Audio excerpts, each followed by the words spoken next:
Assalamualaikum sahabat, bagaimana keadaan kalian hari ini? Kami doakan semoga sehat selalu.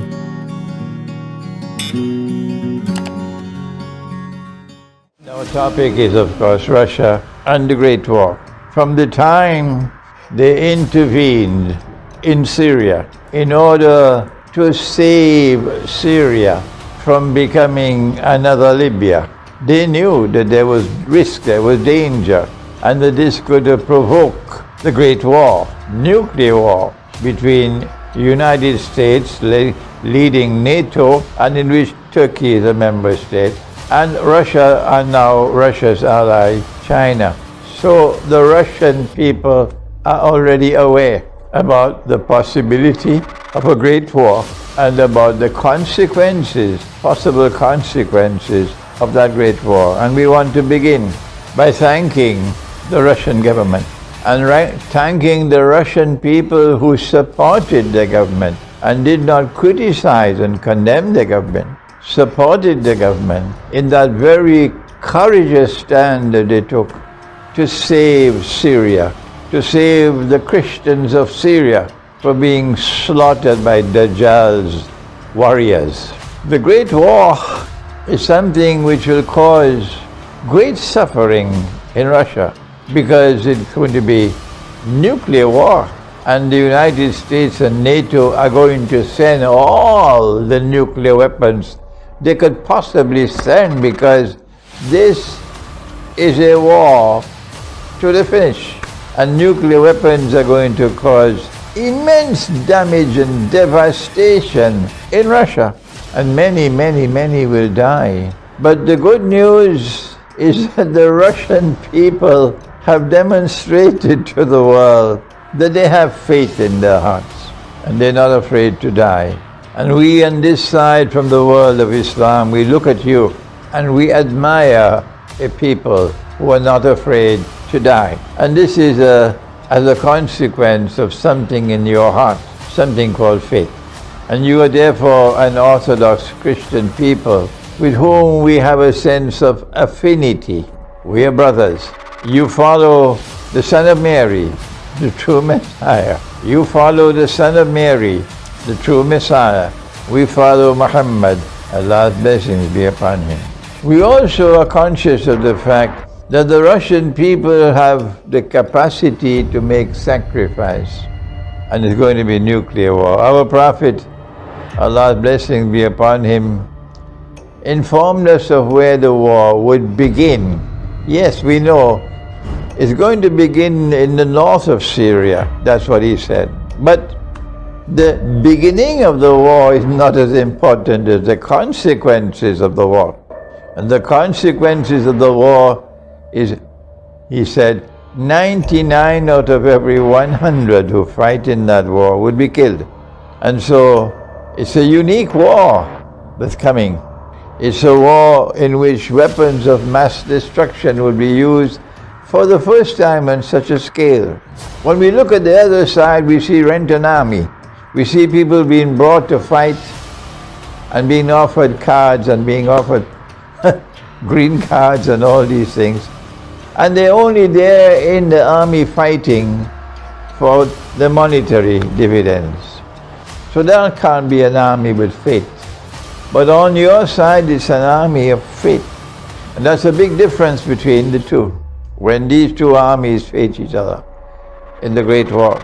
Not only are we proud of the fact that there are many Muslims fighting in the Russian armed forces, but we have something more to share with you in today's video, and that is that the Lord God Himself will be helping you in that war.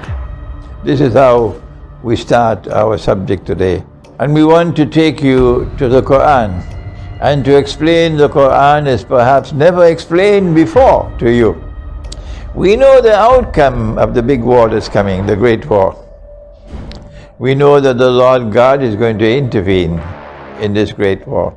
And we want to take you to the Quran. We want to take you to what the Quran has recorded at that moment when they were attempting to crucify Jesus, the Son of Mary. And he did not know what was going to happen, but the Lord God, He knew. And He spoke to Jesus. And he speaks to Jesus and he says, "Ba'da'uzu billahi minash shaitanir rajim." "Oh Jesus, I'm going to take your soul." And of course, when the Lord God takes the soul, he can either keep it or return it. And if he keeps it, well, they have succeeded, they have killed him. But the Lord God said, no, they did not succeed. I made it appear like that. And so therefore, he took the soul and he returned it. But they didn't know that. And then he said, I'm going to raise you unto myself.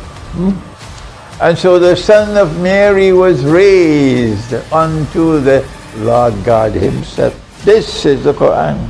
And I'm going to cleanse and purify you of all the blasphemous things they have uttered against you and your mother. And today, we live in a world in which they don't dare to stand up and speak those things about Jesus anymore, because the world will crush them today.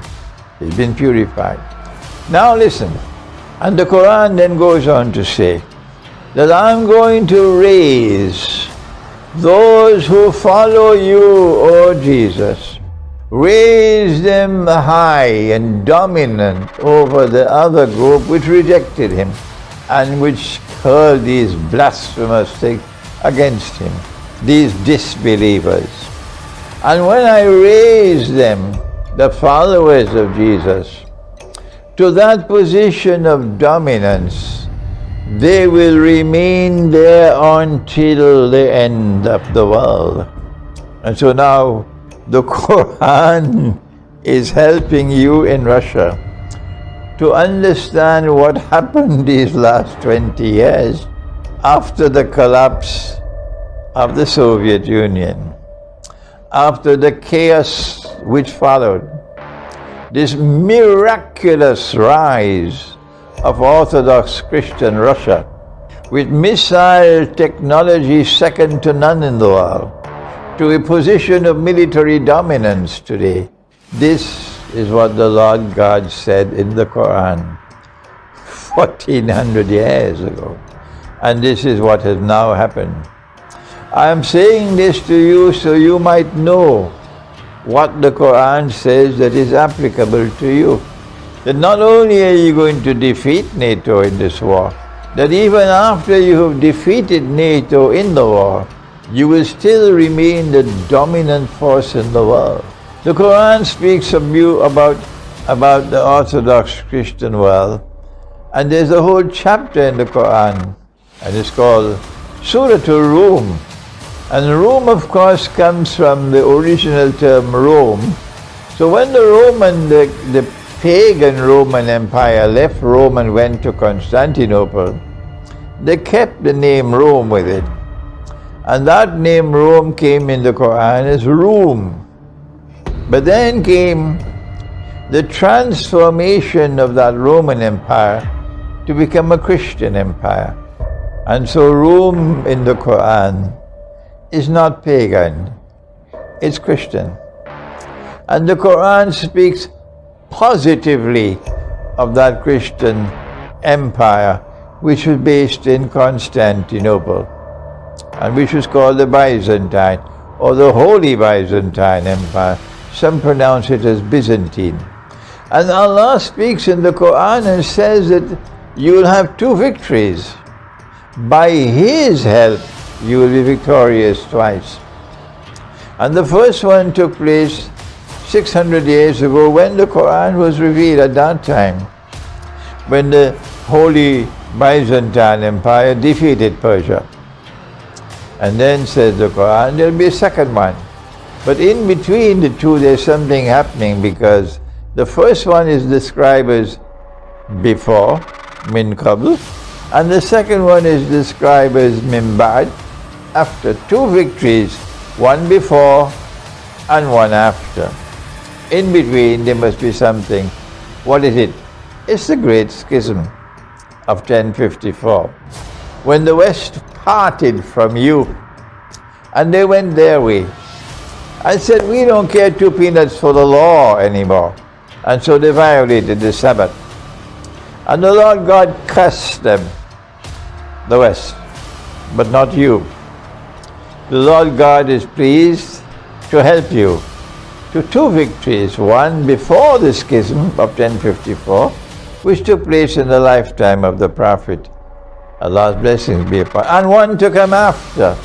It hasn't come as yet. The second one hasn't come as yet.